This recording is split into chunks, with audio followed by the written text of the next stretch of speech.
They called him Elias Blackthorn, a name whispered in saloons like a curse carried by the wind, a ghost story parents told their children to keep them inside before dark, for wherever Elias rode, trouble followed like a shadow chained to his boots. No one knew where he came from, though rumors spread faster than fire. Some said he crawled out of a burning town he once tried to save, others said he escaped from a prison built beneath the desert sands. But the only truth people agreed on was simple: Elias Blackthorn feared nothing, and everyone feared Elias Blackthorn. He rode a midnight black stallion and wore a battered long coat stitched with dust and memories of men who had tried and failed to put him in the ground. His revolver, engraved with the words, "Mercy rides last," never missed its mark. For years he moved from one forgotten town to another, a silent storm made of grit and vengeance. Yet beneath that cold exterior, buried under layers of rage and survival, lived a man who once dreamed of peace, of a quiet cabin near a river, but the world had turned too cruel for gentle dreams. One evening as the sun bled across the horizon, Elias rode into Ravenshade, a town still wearing the scars of recent violence, its streets filled with fear and its people with despair. He didn't come to help them. Helping people had only ever gotten him betrayed. But fate has a way of twisting a man's path when he least expects it. From behind dusty windows, trembling eyes watched him pass, mothers pulled their children close, and even the sheriff stiffened at the sight of him. But trouble was already waiting. A notorious gang known as the Grim Vultures, men cruel enough to carve their names into their victims, had taken over Ravenshade, and their leader, Vane Cutter, had placed a bounty on Elias Blackthorn, hoping to claim the glory of killing the most feared outlaw alive.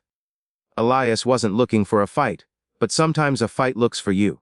When the Grim Vultures surrounded him at the town center, accusing him of crimes he never cared to deny, Elias had two choices: turn away and let the town remain in chains, or stand firm and let his legend speak louder than his silence. The wind grew still, his grip tightened on his revolver, and Ravenshade held its breath as the outlaw everyone feared prepared to face an evil far worse than himself, not for fame or redemption, but because something deep inside him refused to let innocent people suffer again. If you're gripped by this rising storm of mystery and danger, make sure to subscribe. The story of Elias Blackthorn is only just beginning, and you won't want to miss the fire that follows.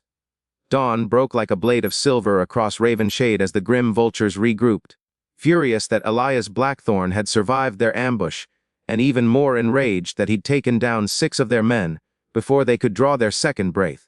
Word spread across the valley that vengeance was coming, and by midday, the sky darkened with the silhouettes of more than 50 riders approaching. Vane Cutter at the front, his scarred face twisted into a smile that belonged to a man who had forgotten what mercy felt like. Townspeople hid in their homes, but Elias remained in the open street, sharpening his courage the way he sharpened his blade, quietly, efficiently, with a purpose that felt older than the town itself. He knew today wouldn't end without blood, maybe even his own, but he'd chosen this fight long before the sun rose, not for the town, not even for himself, but because men like Vane believed fear was a weapon, and Elias had spent a lifetime breaking weapons. When the vultures thundered into town, kicking up clouds of dust, Vane dismounted and strode forward, calling Elias by name with a voice heavy with arrogance. What followed was not a gunfight, it was a reckoning. Elias moved with the precision of a man who danced with death for years, dodging bullets, taking hits, firing only when necessary. Each moment stretched like a lifetime. The townspeople watched from behind cracked doors, as the outlaw they once feared became the shield they never had. When Elias finally stood face to face with Vane Cutter, wounded but unbroken, the two exchanged no threats, no curses, just a single burning silence. Their duel echoed across Ravenshade, a clash between a legend and a tyrant.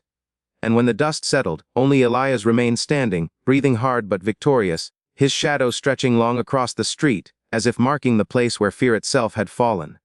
The town stepped out slowly, realizing the outlaw who had walked into their lives as a storm had become their unexpected salvation. Elias didn't wait for thanks.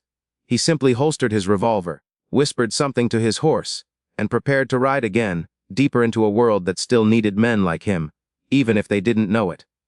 Before he vanished into the horizon, a small child ran forward and asked, "Will we ever see you again?" Elias gave the faintest hint of a smile, "Only if the darkness returns." And with that, he disappeared into the golden dust of the dying day. If this chapter pulled you into the world of Elias Blackthorn, make sure to subscribe. More powerful stories, more legends, and more unforgettable characters await you on this channel.